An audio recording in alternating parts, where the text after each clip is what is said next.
Coach, you're obviously facing a much higher caliber passing game this week compared to last week, but do you feel that NAU provided a good test to the ASU secondary? Yeah. I mean, I'm just, pleased with our guys, being 1-0 and going into week 2. I mean, that's obviously we use different challenges every week. The key for us is getting better. I felt like we got better every play, and obviously, I think you can look at the stats, and I think they were the top passing team in the country last year. So a great quarterback, and so even bigger challenge this week. But no, yeah, I thought it was. I have a lot of respect. I think NAU did a great job. I think their quarterback and the receiving core are guys that you'll see those guys win a lot of games, and really their quarterback is really good at taking care of the football, and so. I think he turned the ball over 4 or 5 times all last year, so they'll do well. I wish them the best. Class group of guys. Todd, you mentioned after the game Renell Wren's play. Can you expand on that, and also anybody else that maybe stood out to you from watching the film? A couple of things stood out to me is some effort I thought Renell, George, our guys got better every play. I mean, one of the things that, they were getting the ball out in 2 seconds, even on and then when they were holding the ball, they were blocking 7 on 4. So they did some nice things, and usually when that happens, we'll bring more pressure and do different things. And we were disciplined about what our plan was and what we wanted to do, and I think we had a good plan. I think we did some really good things, and we got better. I thought every single guy that I watched on film. There's lots. Obviously, the key to winning is getting better every week, and we from the start to finish. That was a great example of getting better every snap. I think we scored the last 7 consecutive series, something like that. I'm very pleased at how our guys played. But up front on the defensive line, I thought those 2 guys really stood out and did some nice things. I thought our effort was good there. I thought DJ did some nice things. I mean, there were a lot of guys giving great effort and getting better on every snap. On the offensive line, I thought Quinn Bailey was a guy that stood out to me. That really, it was interesting because I told Coach Thompson I thought it was Christian Western a couple of times. Just they very similar in their stances and just their mannerisms, and so he's got a ways to go to get the experience and the knowledge and the level that Christian was at. But I thought he had his best game. Can point out a whole bunch of people playing extremely hard. At the end of the day, we were 1-0 and undefeated and going in the next week. Todd, what challenges does a quarterback like Patrick Mahomes provide for you guys? Oh, I mean, it's pretty obvious. I mean, same challenges he has for everybody they play every week. It's an air raid system. They're very, very well coached. And he's like having, I mean, he really understands the system. He's big. He's hard to tackle. He has a very quick release, and they spread you all over the place. So, obviously the strength of their team is their offense and their ability to score points, and so it'll be a big challenge. Todd, you've talked in the past about adding Chip Lindsey and what he does with helping your team prepare. Is this a week where that is particularly beneficial given his offensive background? Yeah. I mean, we spent a lot of time in the summer doing that. We're obviously not going to do that this week. We don't have that much time, but we're very familiar.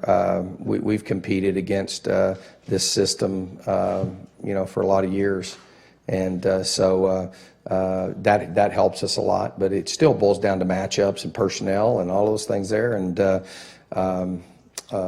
our guys will be ready.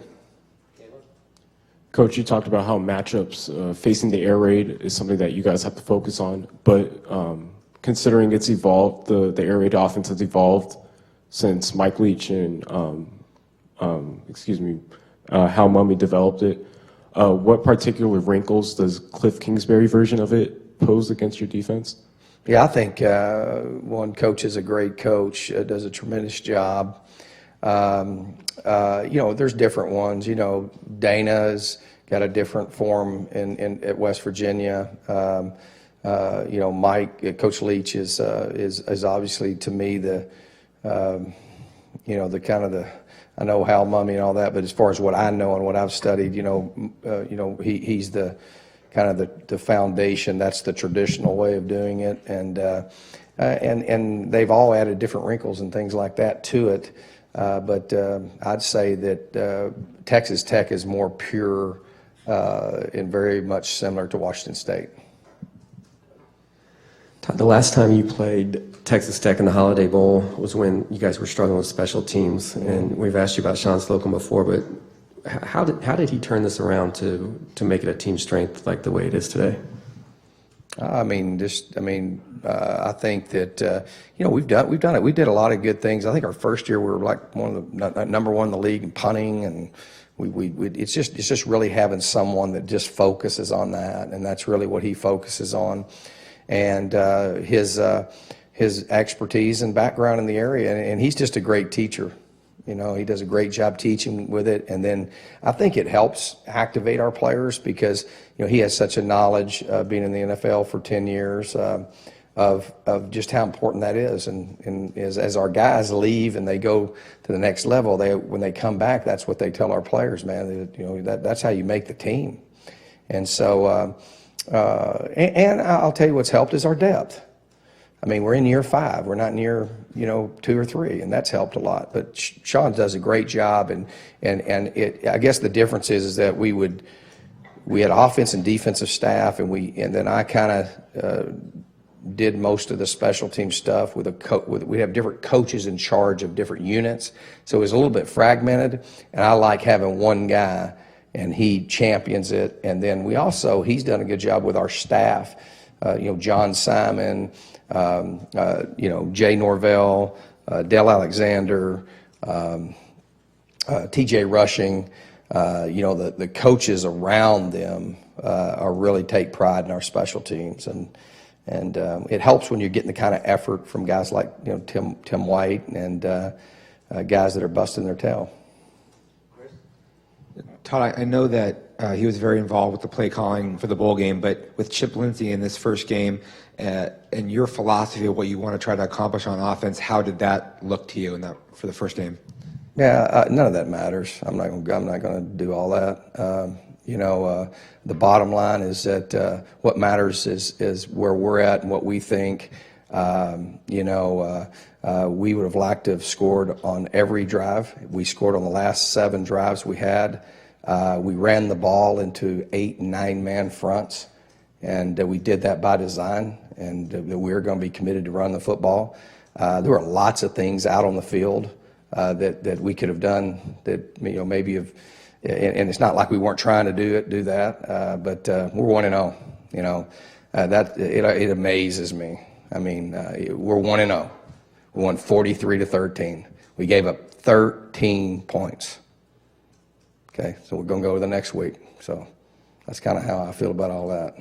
I don't get it. We're 1-0, and I told our players, man, there's half the team in the country would like to be 1-0 right now.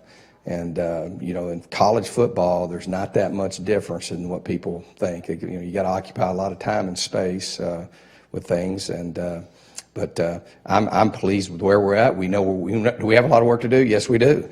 But I've never sat here after one game, and I think we're 5-0, aren't we? In home openers? That's not bad. And I don't know, what's our home record? Pretty good. What is it? 22, 23-6, something like that. Not bad. We feel really. I feel really good about where we're at because I'll tell you this: I know our guys are going to work their tails off. And the good thing that I'll tell you, just like the other day, I look at Colorado. It doesn't matter where people predict you and what everybody thinks. It matters it's on the field. And the key is we've got heart on this team, and I think our guys showed it. You'd always like things to be easy, and they're never easy. Anything worth having is not easy. But we're 1-0, and we got a challenge. We know we got a really good football team coming in here. Probably as good of a quarterback as there is, maybe out there. He's got to be one of the best, if not the best, in the Big 12. Got to be up there with one of the best because he is a phenomenal player. So that's college football. That's why you do it. And we got a great challenge this week. And but looking forward to it and figuring out a way to be 2-0. Do you expect to have Christian Sam this week? Christian Sam? I'm sure hoping so. And also, in regards to the targeting call, when going back and watching that, did you agree? Did you think that was the correct call? I'll leave that to the officials. The thing that you have to look at on those is the safety of players. It's not just he did not launch at his head, but if you hit with the crown of your helmet, then that's also considered targeting, and it's for safety. So I have no problem with that because I think they're trying to protect the players, and so that's what I would agree with, protecting our guys the best we can. If there's any doubt in your mind, we should side on the side of safety. Coach, what more do you want to see out of Manny Wilkins this week? What more? I just want to see one more win and then go the next week. You, after the game, mentioned Tim White.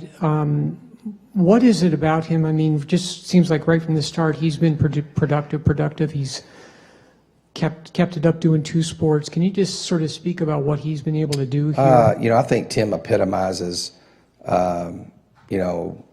what we want in a player.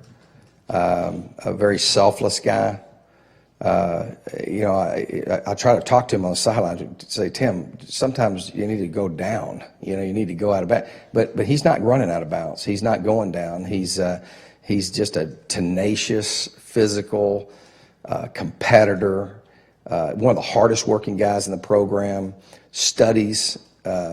This means something to him. And I think you see his character and his discipline. I mean, he's a guy that when I walk around and talk to players, whether it be in the dining hall or in the locker room, I'm telling them, you want to follow somebody, follow Tim White. And he's a guy that, just really embodies what we're about when you talk about character, smart, discipline, tough. So that's one of the things you look out there. We got some guys that can do some things with the football. So we're excited about the talent, but I like that he's a guy that was elected as captain last week for the game, as well as I think Zane Gonzalez is another guy that epitomizes what we're about. I mean, he was phenomenal. And I think Manny and Tayshawn, those were the four captains. And I thought those guys did a good job representing us. But Tim is a guy that I really, he doesn't say a word, never says anything. He just leads by everything he does every day.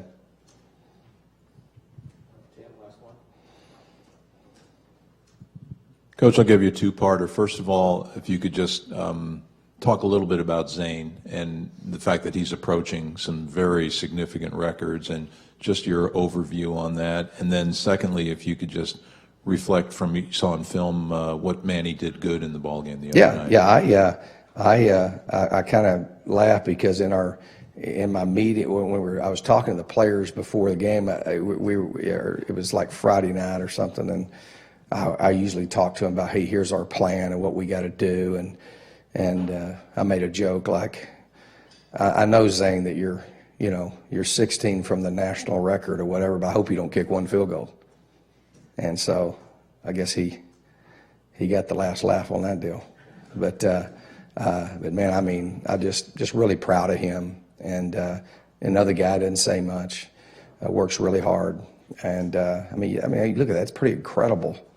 Where he's at now. What is he, 12 away from, after week one, But again, I would rather those all be touchdowns. But no, and I was very pleased with one of the best things I think Manny did is just and this is one thing that Coach Lindsey does a great job with, is just the conversation and listening in between the series, listening to the instructions, the adjustments that were being made, and just taking what they give us. We could have thrown the ball a whole lot more than we did, and we didn't.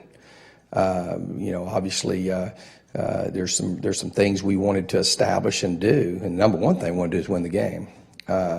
But we wanted to run the football, and then I think he did some really nice things running the football, made some good decisions there. There's lots of things, I talked to him about, okay, let's go back and, I told him about Taylor's first game, and then I told him about Mike's first game, and kind of how all that went. And I think for his first game, he learned a lot, and I think he did a solid job. And some of the things I think that I was the most impressed with him was his poise. And just, I tell you, it's really the way Chip and him and Brady communicate is really nice. And we got to get better at every single area, and so does everybody else. But I feel really good about where we're at, and a lot of moving components. We really communicated pretty good. I mean, nobody's asked that question, kind of how that was, for the first time. I had to call one time out there because we needed to go for two, and we had our kicking team run out there and all that. But we communicated pretty well, and there's not a lot of panic. There wasn't any negativity. I like Manny's leadership is what I'm saying. And he has a lot of tools. He really does. And so, obviously, as we get from week 1 to week 2 to week 3 to week 4, the key is improvement in every single area. And what I want to see is us go to work and get better. And but the good news is that we're 1-0, and he's a undefeated quarterback right now. Thanks, Coach. All right.